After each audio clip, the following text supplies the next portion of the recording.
Hi, good evening. I'm Dr. Krishna Kumar. I am in Dr. Swati's clinic for episode 3 of our podcast. Today we are going to discuss about seizure.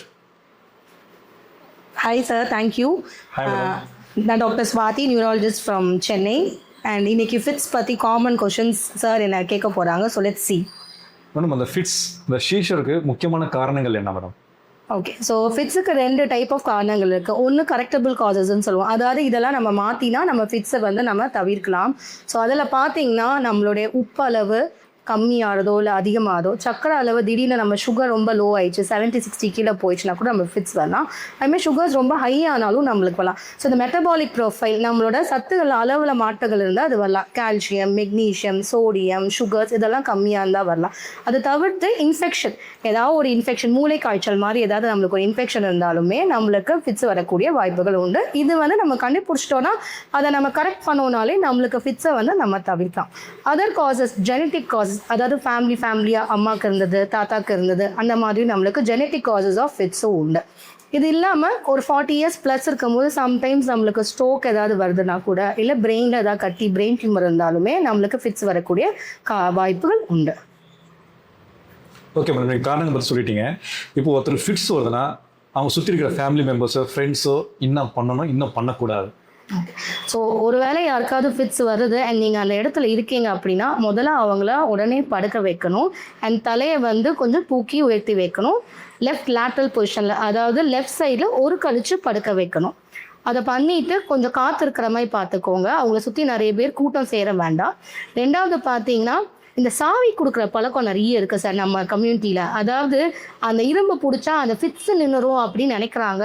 அது வந்து மிகவும் தவறு. It's a myth. So நீங்கள் அந்த சாவி கொடுக்குறதுனால என்ன ஆகும், அந்த அயன் கம்பி கொடுக்குற என்ன ஆகும்னா, அந்த வெட்டும் போது அவங்க அந்த அயன் ராடை அப்படியே மூவ் பண்ண கண்ணில் குத்திக்கிறதோ இல்லை எங்கேயாவது அவங்க பாடியில் இன்ஜூர் பண்ணக்கூடிய வாய்ப்புகள் ரொம்ப அதிகம். அதனால் அதை டெஃபினட்டாக பண்ணவே கூடாது. அதை டெஃபினட்டாக தவிர்க்கணும். அதே மாதிரி ஃபிட்ஸ் வர பேஷண்ட்டில் தசைகள்லாம் டைட் ஆகும். அதனால் கை கால் முறுக்கிறது, பல்லு டைட்டாக கடிச்சிக்கிறது, சம்டைம்ஸ் பல்லு கடிக்கும் போது நாக்கு கடிக்க ட்ரை பண்ணுறது, இதெல்லாம் நடக்கும். இந்த நாக்கு கடிக்க ப்ரிவென்ட் பண்ணுறதுக்காக நிறைய பேர் வந்து கை விரலை வந்து உள்ளே வச்சு கை விரல் வெட்டி ஆக்சுவலி வருவாங்க. ஸோ அதுவுமே வந்து பண்ணவே கூடாது. இந்த ஃபர்ஸ்ட் எய்ட் ப்ரிகாஷன்ஸ் பண்ணிவிட்டு உடனடியாக நம்ம ஹாஸ்பிட்டல் கூட்டிகிட்டு போகிறது அட்வைசபிள். 5 மினிட்ஸ்க்குள்ளே நம்மளுக்கு ஃபிட்ஸ் ஜென்ரலாக செட்டில் ஆகலை அப்படின்னா உடனே நம்ம ஹாஸ்பிட்டலுக்கு ரீச் பண்ணணும். மேடம், இன்னொரு காமனான கொஸ்டின்ஸ், எனக்கு ஃபிட்ஸ் வந்துச்சு சார், நான் என்னென்ன ப்ரிகாஷன்ஸ் எடுக்கணும், என்னென்ன பண்ணலாம் அப்படின்னு கேட்குறாங்க. என்னென்ன ஸ்போர்ட்ஸ் ஆக்டிவிட்டி பண்ணலாம், என்னென்ன ஆக்டிவிட்டி பண்ணக்கூடாதுன்னு ஒரு நிறைய டவுட்ஸ் இருக்குது. அதை பற்றி சொல்கிறீங்களா? ஸோ ஜென்ரலாக ஃபிட்ஸ் இருக்கவங்க வந்து நார்மலான லைஃப் லீட் பண்ணலாம்.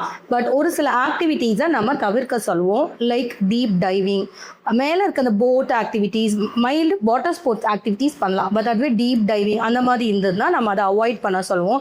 அதேமாதிரி adventures activities like parachute gliding அந்த மாதிரி ஏதாவது இருந்தால் அவாய்ட் பண்ண சொல்லுவோம். வை? பிகாஸ் நம்ம மிட் ஏர்லேயோ இல்லை நடுக்கடல் அடியில் இருக்கும் போதோ நம்மளுக்கு ஃபிட்ஸ் வந்தால் நம்ம உயிரிழக்க வாய்ப்புகள் ரொம்ப அதிகம். அதே மாதிரி நம்ம எங்கேயோ ஒரு வெளியூருக்கு போகிறோம், நம்ம ஹில்ஸில் இருக்கோம் அப்படின்னா அந்த ஹில் வியூ பார்க்கறதுக்காக அந்த உச்சி மேலே நம்ம நிற்போம், அந்த மவுண்டன் கிளிஃபில் நம்ம நிற்போம். அதையும் அவாய்ட் பண்ண சொல்லுவோம். வை? பிகாஸ் சம்டைம்ஸ் அந்த மாதிரி நிற்கும் போது நம்மளுக்கு ஃபிட்ஸ் வந்ததுன்னா மலையிலேருந்து நம்ம கீழே விழுக வாய்ப்புகள் அதிகம். ஸோ அதையுமே நம்ம வந்து தவிர்க்க சொல்லுவோம். இதை தவிர காமன் ட்ரிகர்ஸ் இதெல்லாம் இருந்தால் ஃபிட்ஸ் வந்து ட்ரிகர் ஆகலாம். ஒரு சில பேஷண்ட்ஸ்க்கு ட்ரிகர் ஆகலாம். லைக் பிரைட்டான லைட்ஸ், வெளிச்சம் இருக்குது. ஸோ ஒரு ஃபங்க்ஷன் போகிறோம், ஒரு திருவிழாக்கு போகிறோம், அங்கே ரொம்ப லைட்ஸ் ஃப்ளாஷஸை லைட் அடிச்சுட்டே இருக்குன்னா அப்புறம் ஃபிட்ஸ் ட்ரிகர் ஆகலாம். அதேமாதிரி ரொம்ப லவுட் சவுண்டு, ஒரு ஃபங்க்ஷன் போகிறோம் அங்கே வந்து ரொம்ப சவுண்டாக வந்து பாட்டு போட்டிருக்காங்கனாலும் நம்மளுக்கு வந்து ஃபிட்ஸ் ட்ரிகர் ஆகக்கூடிய வாய்ப்புகள் உண்டு. அதே மாதிரி 1 hour பிஃபோர் ஸ்லீப் ஃபோன் ஸ்க்ரீனை கம்ப்ளீட்லி அவாய்ட் பண்ணுவோம். இந்த ஃபோன் ஸ்க்ரீனில் இருக்கக்கூடிய லைட்டு வந்து கேன் ட்ரிகர் ஃபிட்ஸ். அதனால் 1 hour before sleep phone avoid பண்ணும். அண்ட் வெரி வெரி இம்பார்ட்டன்ட், இப்போல்லாம் எல்லாரும் நைட் ஃபோன் பார்த்துட்டு தூங்குறதே சரியாகவே கிடையாது.